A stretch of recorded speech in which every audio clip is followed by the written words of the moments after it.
This is the Big O Show. This is the Big O Show. All right, there he is, the man from Sports Illustrated, getting it done as always. Matt Verderame. Follow him on Twitter at Matt Verderame. How you doing, Matt? How you feeling? I'm good. How are you? Excellent. So before we get to the Diggs talk, let's talk about the Kansas City Diggs. What's going on, bro? Like, championship, established there forever, moved from Dallas because, they had to move the league ahead and everything. And now we're hearing about some threats, possibly. They're not getting money. They just shot it down as a vote. Tell me, man, what the hell is going on there? That's kind of odd. I mean, this stuff always kills me. So it got, look, Jackson County, where the Chiefs and the Royals both play in Missouri, it got put to a vote, essentially, whether or not they would extend this tax that would have gone for another like 40 years. It's 3/8 cent tax. And it would have helped pay for all these renovations for Arrowhead, and it would have put the Royals downtown. Because you're not familiar with where they play in Kansas City, like the Truman Sports Complex, where both Kauffman Stadium and Arrowhead Stadium are, they're pretty much in the middle of nowhere. Like, there's nothing around them except for a freeway. Right. And so, which is common in the 70s when they built these stadiums. So what they're doing now it's the reverse. Now they want to go to the suburbs. Everybody wants to be downtown. And in Kansas City, what the teams want, the Royals want to go downtown. The Chiefs don't want to go downtown. The Chiefs want to have the parking lot the size of Texas and build their own little village there. And they're going to be the barbecue capital of the world, basically, on Sundays. Right. So this thing gets voted down about 60-40, somewhat surprisingly. However, I was not surprised. Now, my prediction immediately last night was, you know what's going to happen now? The Chiefs and the Royals are going to split on this whole thing. It's not going to be a joint project anymore. The Chiefs are going to say, the hell with the Royals. We're going to do this ourselves. And that's exactly now what is the expectation, is that it's going to become two separate things. The Royals, I think, are going to have a much tougher time because they've been garbage for the latter part of. And they don't give a shit about winning. No, I mean, they were good for like 3 years. And other than the last 4 years. It's the same Marlin bullshit. You brought up a bunch of young guys. You won a championship. And then you sold off the whole team. And then you sold off the whole team, you bunch of idiots. And it's they're going to have a much tougher time, I think, with this. Once the Chiefs split from the Royals, which is that I think, look, they're going to haggle. The problem with the Chiefs proposal is the Chiefs, look, to go to Arrowhead is already a ridiculous expense. I mean, it's an insane price to get into that stadium. But people pay it because they're great. But now the whole thing is like, hey, we're going to add a parking deck and we're going to add end zone suites that nobody can afford. And we would like for the city to pay for the majority of it. And the city has essentially said to Clark Hunt, go scratch. We're not doing that. I think what's going to happen is they're going to modify it. The Hunts will kick in a little more money. They'll split from the Royals. But I don't think there's any real oh my God, they might relocate. I mean, the worst thing, actually not the worst, the most interesting thing that can happen. The state of Kansas is sitting there going, oh God, please leave Missouri because we'll take you on the state line of Kansas City and we'll make a fortune. Which is why Missouri's legislation is going to end up figuring this out because they don't want to lose all that money. I think the biggest relocation would be 10 miles west, essentially. I don't think there's any real shot they leave. The Royals, I don't think are going to leave, but that's a more dicey proposition. Yeah, I would never make any kind of public-private partnership ever with teams like the Royals, teams like the Marlins. Like that was a disaster here. I agree. And I think it failed because of that. I think it's just like the fans were like, well, we're not going to support the Royals. They haven't supported us for 40 some odd years. No, you want to make a public-private partnership with Mickey Harrison? Okay, go ahead, dude. Sure. Go ahead. Right. That guy's going to bring in Shaq and LeBron, and he's going to spend when he has to spend, and he'll go get Butler and all that, and he'll try to win, and at least they'll try every year. At least that's what public-private partnership does for you. But if the private part of it is, Jeffrey Loria or what's the name of the family that owns the Royals? Sherman, John Sherman. Yeah, forget it. Oh, yeah, we have a Sherman here with our Marlins. Now, you know what I mean? It's like another cheapo. That guy has 14 partners. I knew right away it was It's going to be never a fake. good. Never. You Has don't. to be, The more has to partners be there are, one man, one woman, or a family. yes, That's it. Or maybe like the Panthers that have two rich dudes. And Viola's like the 90% share and Seafood's like 10 or something. Yeah. But it's like Viola's worth billions and billions. That's when you have real ownership. The ones that can cut a check and laugh at you in their face. Oh, Yeah. what do you need? 50 million? Yeah, no, here you go. That's it. Now get out of my face. Yeah, that's nothing. Get out of here. I'm dealing with billions right now. Get out of here. That's when you have real leadership in pro sports. It has to be a toy for them. In other words, it cannot be the Rooney thing and all. Bro, Right. that ship sailed. That shit doesn't exist unless you want to be the guy from the Raiders. And guess what he is? Yeah. Right. Right.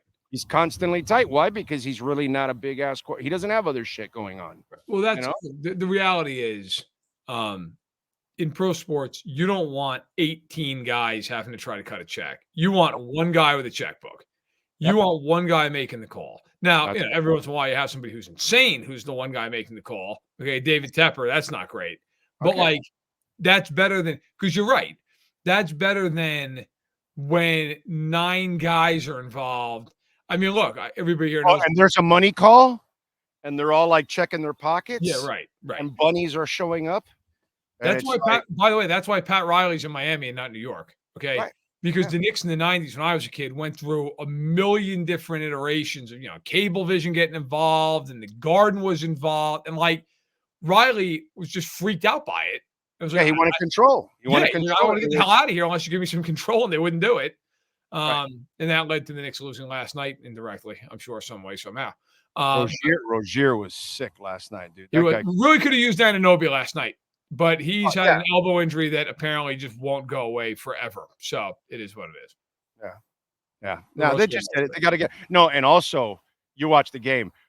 Brunson had the nightmarish game of all nightmarish games. He was completely out of sync the entire time. He'll never play another game like that the rest of the season. That was probably the worst game he's played, honestly. Yeah, it was. There was a part of me going, dude, were you like banging babes last night at South Beach or something? Were you like, He had a tough night. Did you have I get it, it's South Beach, but you kind of played like you're a little hungover, like you got a lot of tail last night, you got a little worn out or something, because it was a gift from God that he was completely out of tune last night. I think they're as a team, because Randall and Anunoby have been out so long, I think they're a little bit worn out right now. They just need a little bit. They need a couple of days of just rest. But you don't get that with Tibbs. And I'll get it for the playoffs, and Anunoby should be grinds their ass. The flip side is DiVincenzo's turned into a guy who scores 30 every other night, and McBride, who was just some random guy in the bench, is now just pouring in 20 a night. I don't know where the hell that came from, but I'll take it. He can shoot, dude. He can. He never could, ever. And now all of a sudden he hits everything. It's incredible. Well, because you get a lot of these guys so young, they're unproven, they're still unpolished. And then if the right coaching gets them, you end up turning Caleb Martin into a decent player, or Duncan Robinson or whatever. Because nowadays, actually, scouting is more important than ever, because you have so little information on these guys. And so now you have to almost project, and then you also need exceptional development. If you have that, then you've got a chance, because that's how this damn team survives all the time. They find ways, and Highsmith is another guy they've developed off the bench, and it's yo, man, where the hell do you guys find these people? That guy. But you will never see another game where Jalen Brunson is constantly dribbling off his leg and somebody else's leg, and the passes were completely off or something. I swear, dude, it was just it was the weirdest. It was wait a minute, is he hanging around with that Raptors player? What's going on here? Was there a player prop that he had 5 turnovers last night? It was a tough night. I'll tell you what, though, not as tough of a day as the Bills are having. Oh, dude, that is Western New York having a tougher day than Southern New York. Yeah, and let me tell you, I started off the show with this: Miami Dolphins, Mike McDaniel. I don't want to hear any more excuses. The No. Bills are depleted. The Jets are old. Last time I checked, it's a 40-year-old quarterback with a repaired Achilles on the same turf, not with a great offensive line. What has really changed? Whatever. And everybody in the world is better than New England. You better win the division now. You better win the division now. That's what I'm telling you. You better go out there and get it done. Now you have no more excuses. Quite frankly, the offseason the Bills have had is enough to set them back. You should have won the division last year and you choked it out. Yes. This year you better win it. So for me, the Diggs thing is message to the Dolphins. No more excuses, bro. No more excuses. Well, Big heat coming your way if you don't get it done. you're to a point with the Bills this offseason where some of the names that I'm going to say are bigger than maybe their play at this point, but some of them are not. They've lost Jordan Poyer, Micah Hyde, Stefan Diggs, Mitch Morse, Gabe Davis, Tre'Davious White, Leonard Floyd. I mean, that is, and pretty much brought nobody in. Like Curtis Samuel has like been the big signing. Okay. Right. I mean, if they lined up tomorrow, and they're not lining up tomorrow, but if they did, their offense would be okay. Cook in the backfield and Kincaid at tight end, which is fine. That's good. Solid. 3 wide receiver set would be Shakir, who's a number 3 receiver, Curtis Samuel, who's a number 3 receiver, maybe a 2 with Allen. And then I have no idea. I don't even know who the third guy would be. Trent Sherfield's gone. I literally couldn't even tell you who the third guy would be right now. Right. Yeah. That's where you are with the Bills. Allen is going to and God only knows who's starting at center. Like they are to a point where, look, this is they don't want to say this and they won't say this because they can't. It's the NFL. This is a reloading year for the Bills. It just is. Of course. I mean, they did not draft well for years, and now they're in a spot where these guys, they got old, they got slow, they got expensive. The Diggs thing's a catastrophe. To have to eat $31 million of dead money on a guy that has 4 more years is bonkers. I mean, you know how badly they wanted to get rid of him to do that? Yeah. You know how bad. The good thing for Houston is they only have to tolerate him per year because they have no signing bonus. Now it is 18 and 19 million. He is 30 years old. His numbers have declined. He had drop passes. This is not really the kind of player I would put around a young quarterback that I want to, grow into. But go ahead and do whatever you want. You're making a run. I get it. It's kind of a funny thing. As I was thinking about that, like sometimes you have trades that are win-wins. I definitely would rather be Houston in this trade because Buffalo, I mean, like you're 31 million dead cap. You have no number 1 receiver, and you didn't even get a pick for this year. Like that's brutal. Okay, but Houston, you could argue like, is it a little overkill at receiver? Like you have Dell and Collins, you have Schultz. If you were going to offer up a package and pay a guy, now you would have had to give up a lot more than what you gave up for Diggs. Like, why not call up Denver and be like, hey, how about Patrick Surtain? Like, put him with Stingley, or call Denver up and say, hey, look, we'll take Cortland Sutton, and you're not even giving up anywhere near what you gave up for Diggs, monetarily or in draft capital. Like, that's the only question. Because the one thing with Diggs last year, he was awful after week 6. Like, he was hideous after week. Now, is that because of all the crap going on behind the scenes? Is it because he fell off a cliff age-wise? But that all being said, to your point, yes, if you're the Dolphins and you don't win the division this year, I don't want to hear about you as a contender anymore.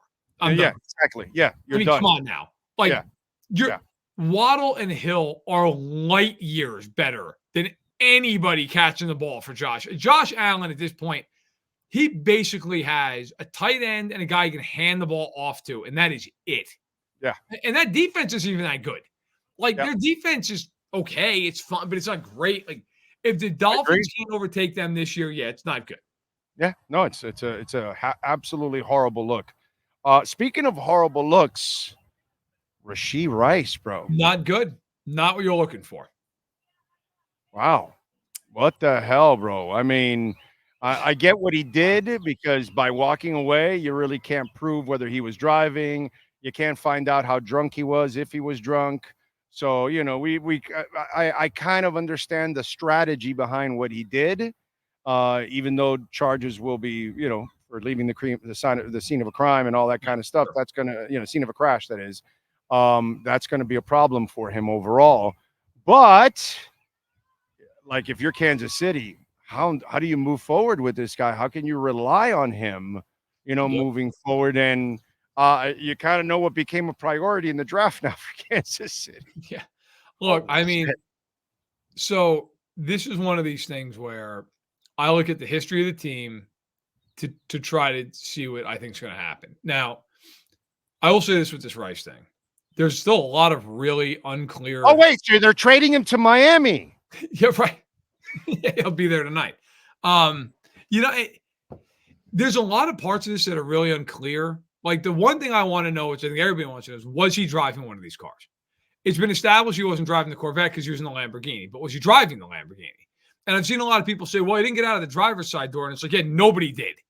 Okay, that's the point here. Like, I have not, if anybody's seen footage, I have not seen footage. I have not been able to ascertain like whether he was driving or wasn't driving. Now, Right. I'll say this to be clear. Whether or not he was driving, he still fled the scene. And he was still because of that, right there. At least involved to some extent here. Okay. The NFL, unless there is some like bombshell that we're unaware of here that exonerates him, which I can't imagine there is, he needs to get suspended. Now, if it comes out like either they can't prove or they do prove he wasn't driving, I think it's less than if he was driving. Right. But I still think, like, if he wasn't driving, now we all know the NFL suspensions, God only knows. This could be a range of anything. Yeah. I would think it's a couple of games, something like that. If he was driving, it's probably more like 4 to 6 games, something like in that neighborhood. Let's put it this way. He is unbelievably fortunate nobody got seriously hurt. Yes, exactly. The video of that was insane. Like, he's so lucky nobody died, nobody got maimed, that they got, God willing, that nobody was really hurt in one of those cars and they walked away from it. They didn't know that. Somebody could have been trapped in there fighting for their lives. So it's a horrible look. Now, that said, with the Chiefs, this is a team that drafted Tyreek Hill knowing his background and had no issue taking him. Okay. This is a team that traded for Frank Clark when Frank Clark had a background, then got suspended with the Chiefs. Not for any kind of assault, but for a gun charge, excuse me. And he got suspended there. This is a team that brought in Charles Omenihu, and he was suspended the first 6 games of his Chiefs career, and they knew he was going to get suspended for off the field ugliness. So the Chiefs, I don't even think the Chiefs are going to blink in terms of like whether or not they keep Rashee Rice. It's going to be a matter of sitting him down and being like, hey man, maybe don't do something where you're in this type of position again. But the Chiefs have never shied away from guys in this era who have character issues. They have not. I mean, they don't. I mean, Kadarius Toney has been a guy who has put himself in hot water off the field, not so much legally, but just in general. And he came with the knuckleheaded player from Florida, and he's still there.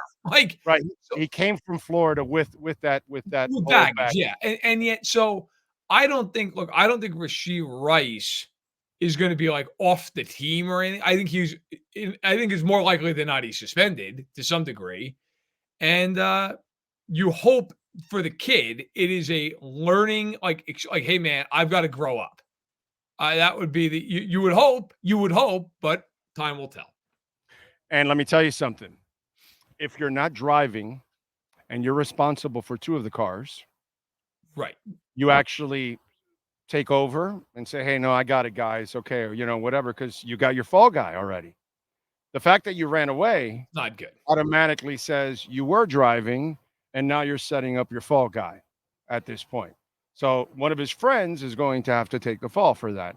And so it's kind of, to me, you're already as guilty as hell just by running away. Oh, yeah. Because if you didn't run away because you weren't driving, you could assume responsibility for everything. You're the guy with the money. You're the guy that the entourage is following you. They're there for you, not anybody else. So it's your job. So the fact that you ran away from everything and the responsibility is it's an absolutely negative for him. That I don't know how you trust that moving forward. I don't know that you do. On it.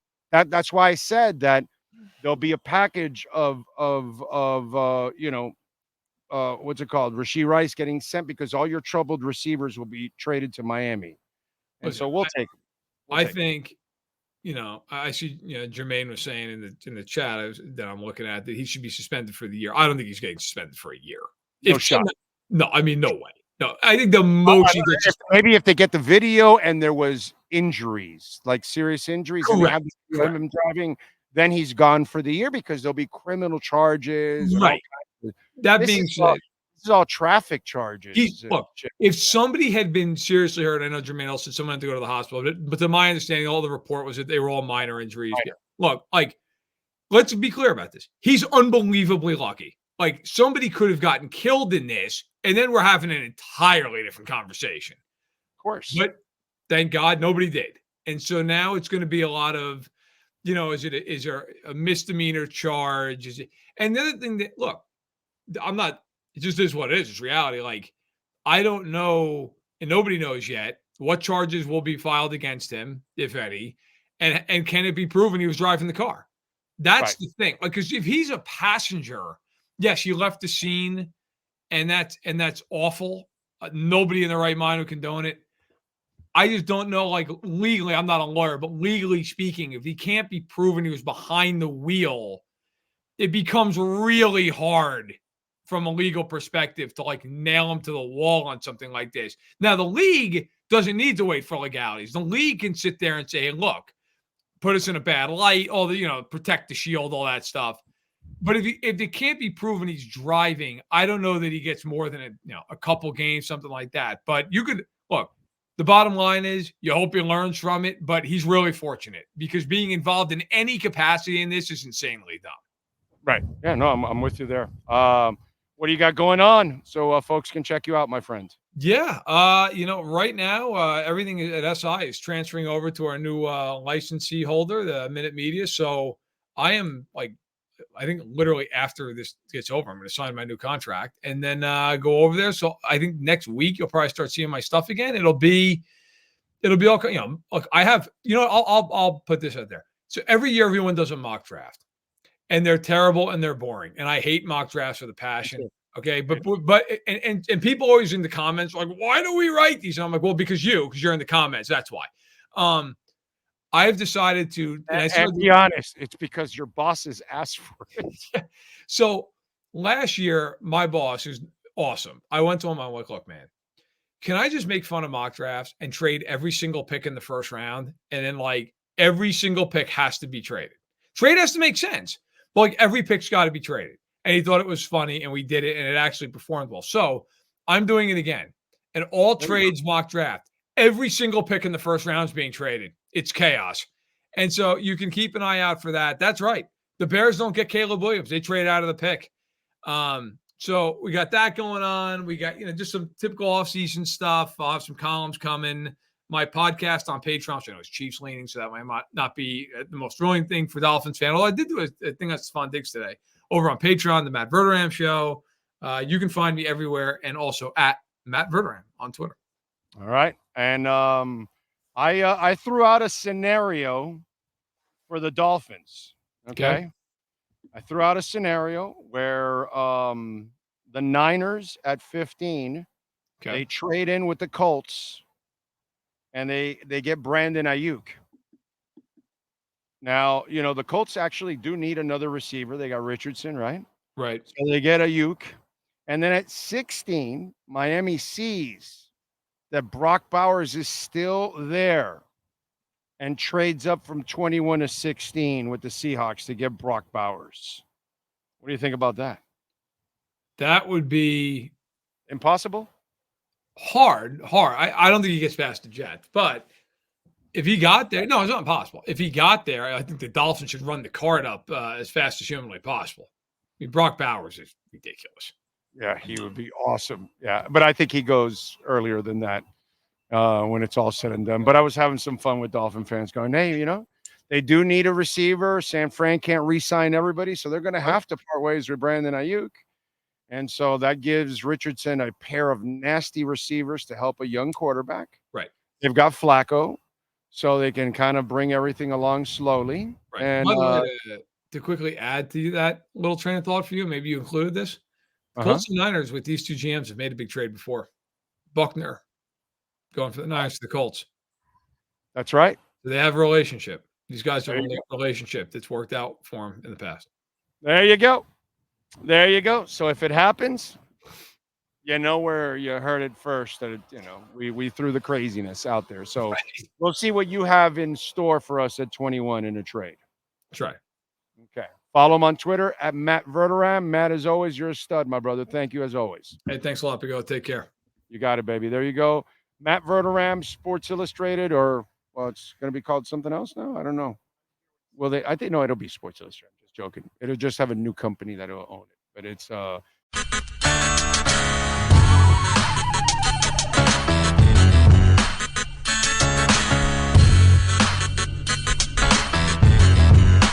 This is the Big O Show.